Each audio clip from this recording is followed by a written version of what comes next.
Moving on, Steph Curry, Klay Thompson could not find their range. Again, Steph was able to get better in that fourth quarter, but it looked as if the Cavs were just playing with an urgency that Golden State didn't have. And now looking at this as a stat that we just found out. With the exception of overtime after game one, the Warriors have not had led after any quarter this series. They entered the finals as the favorite to win it all, but after game three, our basketball power index say that the Cavs are now favored, Stephen A. So how much trouble are the Warriors in? The Warriors in a world of trouble. They lose game 4 tomorrow night. They lose the series. It's just that simple. They're not coming back from a 3-1 deficit on the Cleveland Cavaliers. It's a wrap. If the Golden State Warriors lose game 4, they will go to Golden State. They will win game 5 Sunday, and then the city of Cleveland will be celebrating its first ever NBA championship next Tuesday night in game 6. They cannot.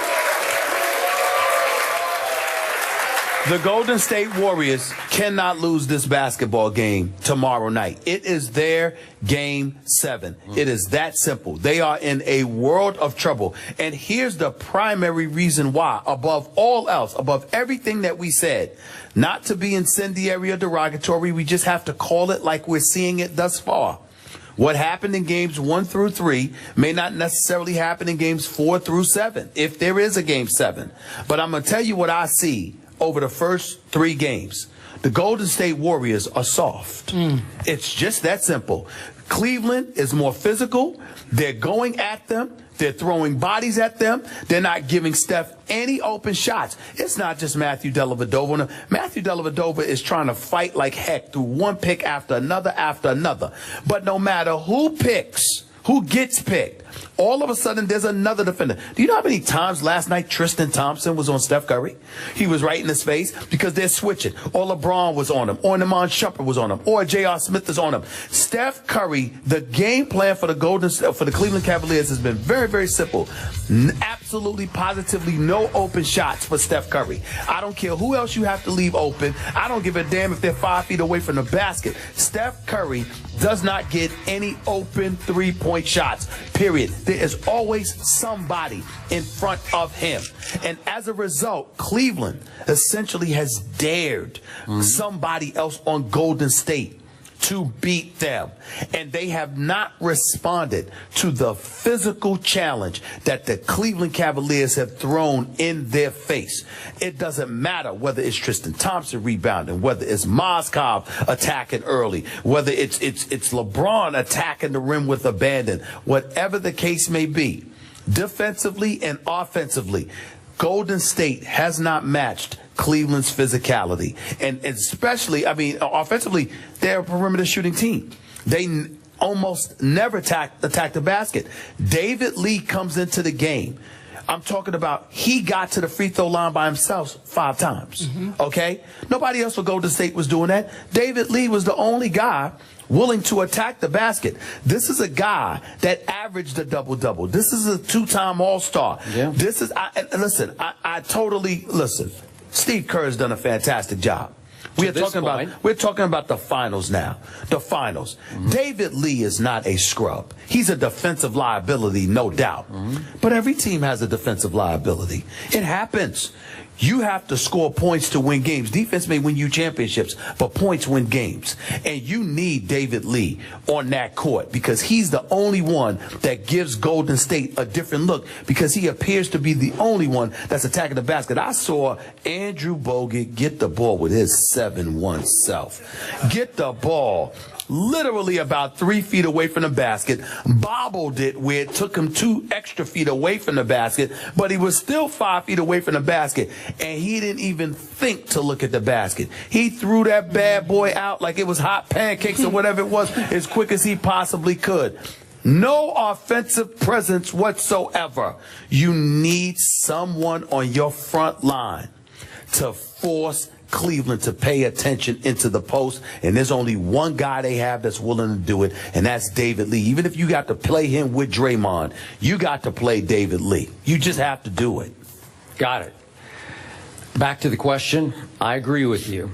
Obviously, the Golden State Warriors are in a ton of trouble, but you are about to hear, probably all day long and into tomorrow, about how the Warriors are finding themselves now in the same position they were in against Memphis in the conference semifinals. Yep. They were down 2-1 facing Game 4 in the grindhouse. And Steph came out in the first half of that Game 4 and scored 21. And they were up 17 at halftime, the Golden State Warriors, and went on to win that series in 6 games. This ain't the grindhouse, and this ain't the Memphis Grizzlies. This is LeBron James in his house, back home, playing in his 5th straight finals. And this is Delly on a roll. And this is the best defense that this team has faced all year without question through the Western Conference playoffs. A very physical, as LeBron calls it, team grit kind of a defense. And I got to tell you, my takeaway from the last 2 games, after the Kyrie injury, I think everybody in the Bay Area, all the Golden State Nation fans, were preparing for the parade. No Kyrie, no problem, we got this. Now they're preparing for doom and gloom because their basketball team, even though it said the right things, came out and played with arrogance and without urgency the last 2 games. With arrogance and without urgency because they were like, we got this. We're the better team. You said yesterday, they're the better basketball team. Well, they should be because they were the #1 offensive team in the league and the #1 defensive team in the league. But that doesn't win any finals games because you better come out and play, and I'm going to refer to the Kobe tweet without going through the whole thing, but I really like what Kobe tweeted right after the game. Yes, that so basically Cleveland was playing like its life depended on it, while Golden State's playing like we'll be back to several finals, exactly. right? That's how they're playing right now. So are they going to get urgent before tomorrow night? Steve Kerr said before that Game 4 at Memphis, this is our moment of truth.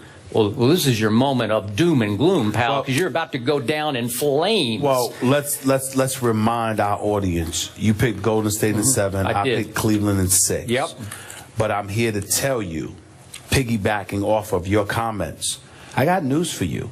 And we're not making our pick till tomorrow. Cleveland's in trouble for Game 4. And I'm going to tell you why. So I see where you're going. I'm going to tell you why. It was a mistake for the Cavaliers to allow Curry to get hot in that 4th quarter. That was a mistake. You had your foot on their throats. You were running them out the building. You had an opportunity to demoralize them, to literally snatch their heart, or figuratively speaking, snatch their hearts out of their chest.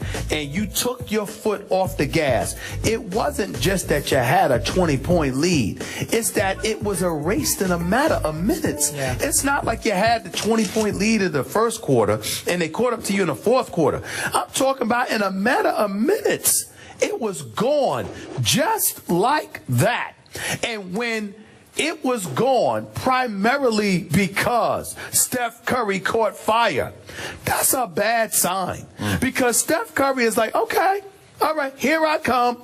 Bump all of this. You know, I wish they got me easier shots. I wish it wasn't so tough, but I've adjusted now. Also, remember, immediately after the game, Matthew Dellavedova has to go to the hospital, has to get the IV treatment because of cramps, because he was dehydrated, whatever it was. You got to remember, Golden State has a full 2.5 days rest with their home games after Game 4. After Game 4. Yeah. Cleveland doesn't have that. They got to play in less than 48 hours. So even though Delly's going to be there and Delly's receiving treatment, I think he'll be okay. And you think he'll be okay. At the same time, can you rely upon him to do what he did in Game 3? Because everything he did last night was needed. It was necessary. Shumpert did bang up his shoulder. I assume he'll be able to go because he came back. All I'm saying to you is this. These are the Golden State Warriors.